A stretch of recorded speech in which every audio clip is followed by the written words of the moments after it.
The shack where Harry Whittaker was born was not built for life. It stood crooked on sinking dirt, its windows covered in black trash bags, its floor lined with damp straw that reeked of mold and memories that refused to fade. Harry was not born in a hospital. There was no nurse, no record, no crying mother asking for ice chips or morphine. There was only a rusted bathtub, a flickering oil lamp, and a grandmother who barely had the strength to cut the cord. She wrapped him in an old coat that once belonged to a dead uncle and whispered a name no one chose but everyone accepted. Harry, as if naming him something so plain would erase what he came from. But the blood knew, the blood always knows. The night he was born, the dogs wouldn't stop howling.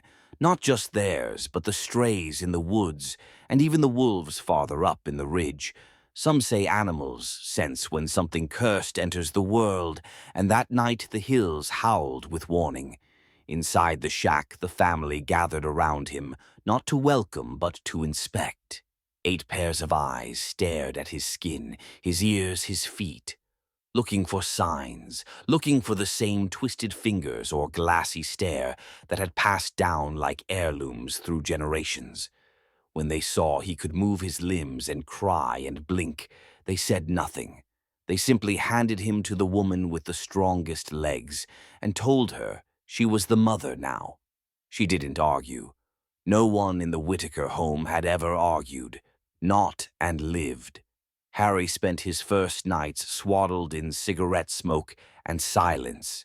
His crib was a drawer, his lullabies were the sounds of coughing and creaking wood, and by the time he was 2, he had learned the house was not safe, not because of monsters outside, but because of the monsters who fed him, carried him, called him family. By the time Harry turned 5, he had not spoken a single word that anyone remembered. He would grunt or hum or sometimes whisper to the walls when no one else was listening. But to the living things around him, he stayed quiet. The others said it was a sign. Some thought it meant he was simple like the rest.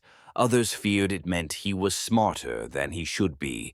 He watched everything with wide, unblinking eyes, sat on the porch for hours staring at the same tree, listened to the wind as if it carried answers, watched the way his uncles rocked back and forth like broken metronomes, saw how his cousins lined up their toys in patterns, then smashed them with their fists. He saw too much, and the more he saw, the less he trusted his voice. Once a preacher came by offering prayers and powdered milk. Harry stood behind the screen door and made no sound. The preacher asked his name, asked if he knew Jesus. Harry only blinked. The man handed him a small Bible and said he'd be back. Harry took the book and buried it in the yard that night. He didn't know what it meant, but he knew it didn't belong here. At 7, he tried to speak. It was a rainy evening. The tin roof echoed like gunshots, and the house was full of shouting. One of the older boys had bitten through someone's finger, and no one could stop the bleeding. In the chaos, Harry said one word. Trapped. No one noticed. He said it again, louder. Still nothing. So he sat down and waited for the shouting to stop. When it finally did, he returned to silence like slipping into water. His voice became a secret he kept for himself. Because even at that age, Harry understood something most people never do. Words have power. And in his house, power could get you hurt. Or worse, noticed. The first time the outside world stepped into the Whittaker home, Harry was 9. A white van parked near the creek, and 2 women with clipboards walked up the path with forced smiles. They wore coats too clean for the hills and boots too new for the mud. Harry watched them through the cracks in the boards nailed across the windows. He didn't hide. He didn't speak. He just watched. The women knocked and no one answered. They knocked again, and someone shouted from inside. Then the door creaked open and the smell hit them. Rotten wood, sweat, bleach, and something older, something animal. They asked questions. How many people lived here? Was there electricity? Were there children? Harry stood in the corner while his aunt lied, said everyone was fine, said Harry was shy, said the wires were being fixed and the lights would be back soon. One of the women knelt down and looked Harry in the eyes. She smiled in that way people do when they're afraid to look away. She asked his name and if he liked school. Harry tilted his head and smiled back, a wide, silent grin that showed too many teeth. The woman froze just for a second, then stood and made a note on her clipboard. Later that week, a man with a camera came. He said he was making a documentary about forgotten places.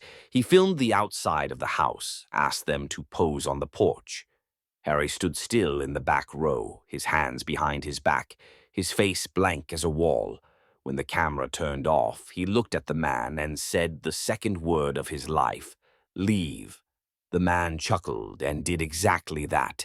That was how Harry learned to wear the skin of normalcy, to pretend, to smile when needed, to grunt and nod in ways that kept questions away, because pretending was safer than truth, and in a family like his truth was a death sentence.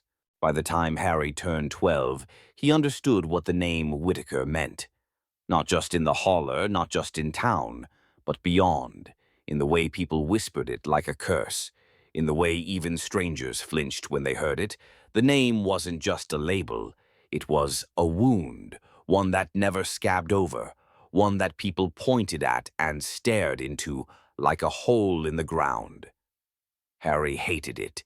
He hated how the teachers at the short-lived school pronounced it slowly as if it were foreign. He hated how the other boys mocked it in the bathroom, how the girls looked through him like he didn't exist. He hated that every question started with, "Are you one of those?" and ended with silence.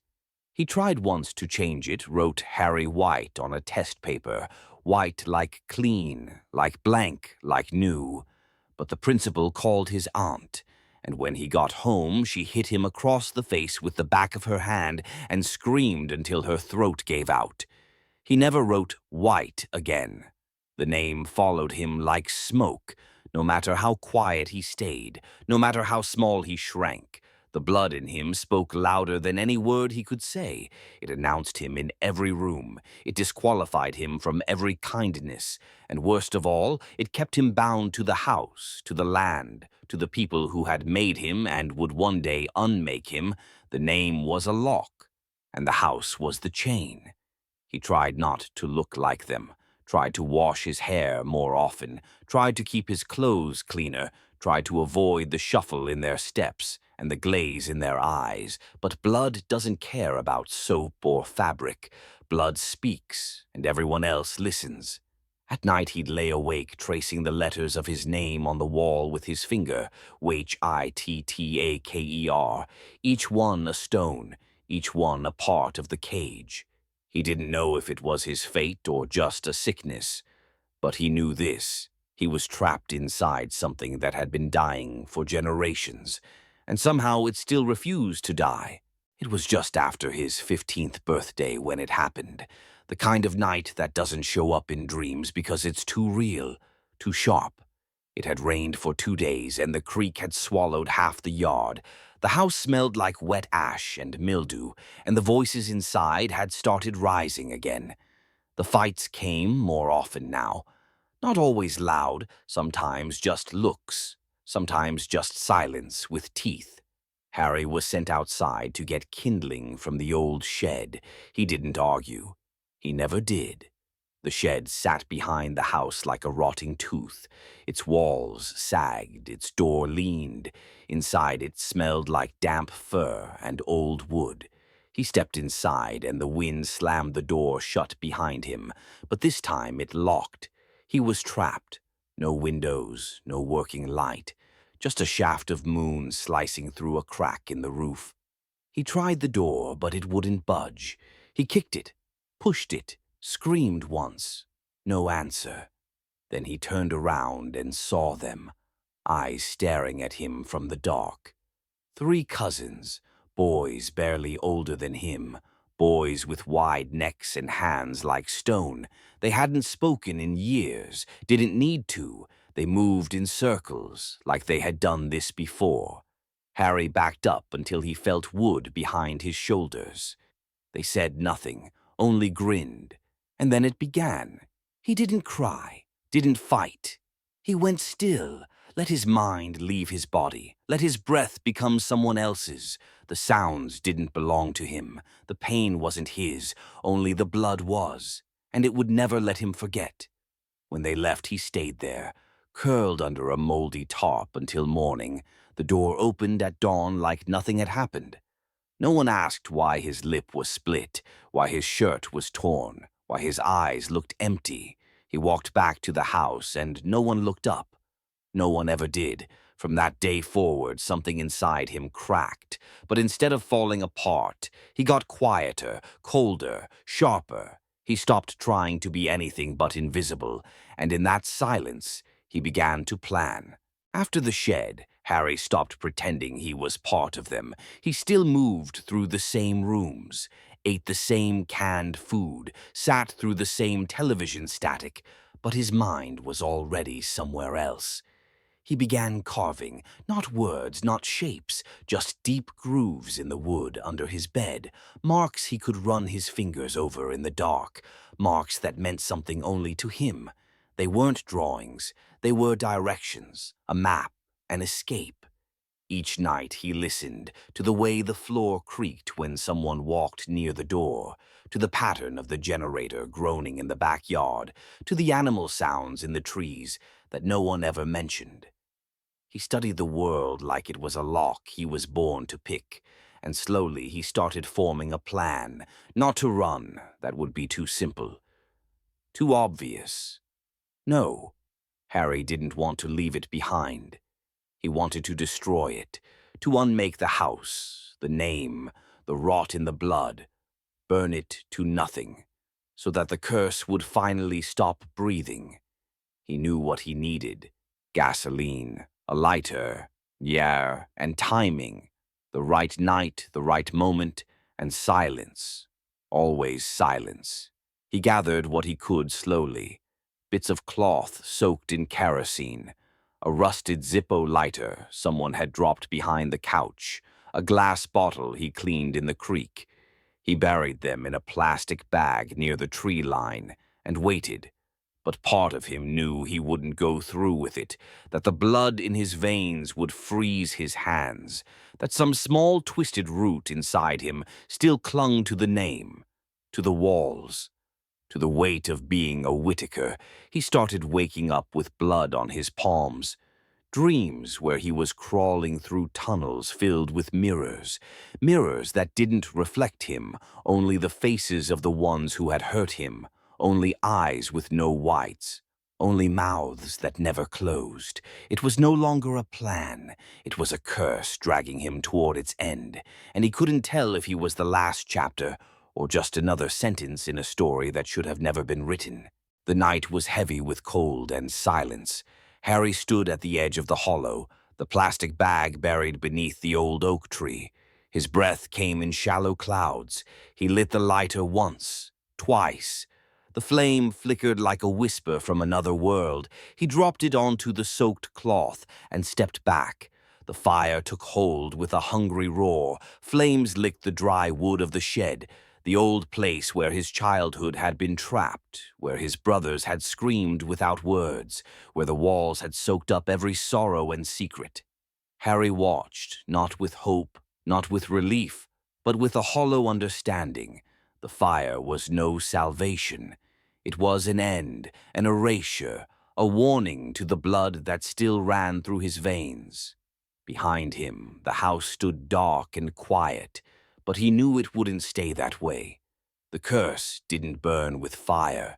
It lived in the silence. The shame. The invisible chains woven through every broken name. He had tried to break free, to carve his own path, but some ghosts do not fade. They only wait for new skin to crawl under, new blood to poison, new lives to shatter. Harry felt the heat on his face, not just from the flames, but from the weight of legacy, the legacy of a family that never knew how to love without binding, that never knew freedom without sacrifice. He turned away, walking down the dirt road into the empty night, knowing the fire was only the beginning, and that the bloodline wasn't done with him yet. The boy who watched the fire had become the man who carried its ashes, and somewhere deep inside a part of him whispered that maybe, just maybe, the curse was not his to break, but his to bear.